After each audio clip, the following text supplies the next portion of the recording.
Hi guys! Ayan. So for today's video ay tara at samahan niyo po ako magluto nitong ating ready-made na pork sisig. Nako, try niyo po itong ating ganitong pork sisig. Nako, napakasarap po nito. First time naming tikman yung ganitong ready-made na sisig. At nako, hindi po kayo magsisisi at talagang malasa na po siya. So, ininit ko lang po siya and then tinimplahan ko pa ng ibang sangkap at nagdagdag ako ng sibuyas saka sili. Tapos may mayo.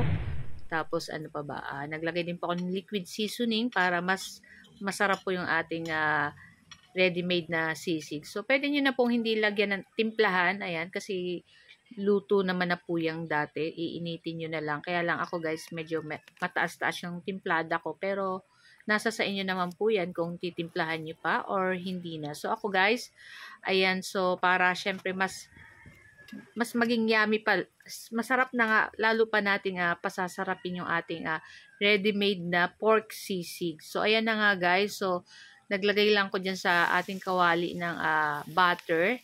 Ayan, para syempre, diba po usually sa sisig is nasa sizzling plate, meron po yan na butter. Ayan, talagang pampasarap po talaga yan sa ating sisig. So, iinitin lang natin dyan sa ating butter itong ating sisig. Yung ating sisig guys is may atay ng baboy, meron din na tawag niyan maskara ng baboy, saka may laman-laman din, kaya masarap po at talagang timplado na siya.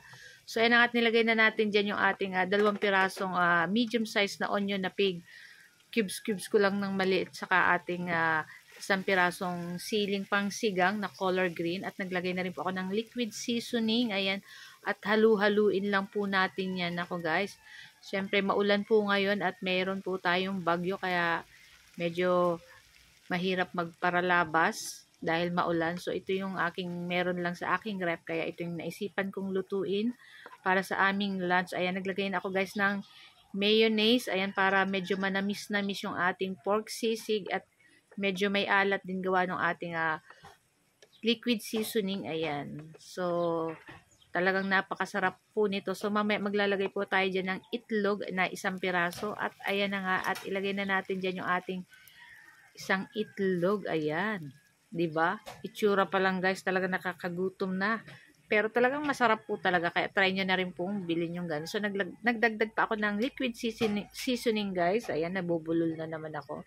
At pagkatapos ay hahaluin na natin dyan itong ating itlog para kasama ng maluto siya dyan sa ating sisig. Ayan. So, lutuin lang natin. Dapat luto din yung ating itlog dyan, guys. Kasi kung hindi natin lutuin yan, ay medyo malangsa po yan. Ayan. So, dapat isama natin pag luto dyan sa ating sisig. So, dapat ma-mix natin siya kasama ng ating mga sangkap dyan at ng ating sisig. So, ito lang guys yung aming video today. Ayan.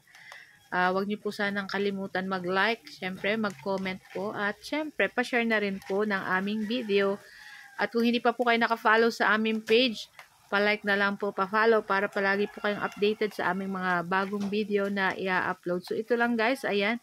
At i-transfer na natin dyan yung ating pork sisig sa ating plate. Ayan guys, naku, napakasarap nito guys.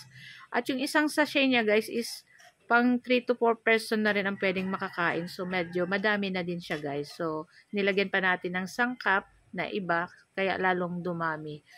So, ayan na nga, guys. So, tara na, guys, at samahan nyo na po kaming mag-lunch.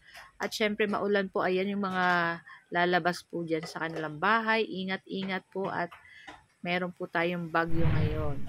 So, ayan na nga yung ating ready-made na pork sisig. Naku, guys. Pwede din to guys, pampulutan. Ayan, maulan-ulan ngayon. Pwede mag-shot po, no? Oh, joke lang. So, ito na nga guys. Ayan, tara.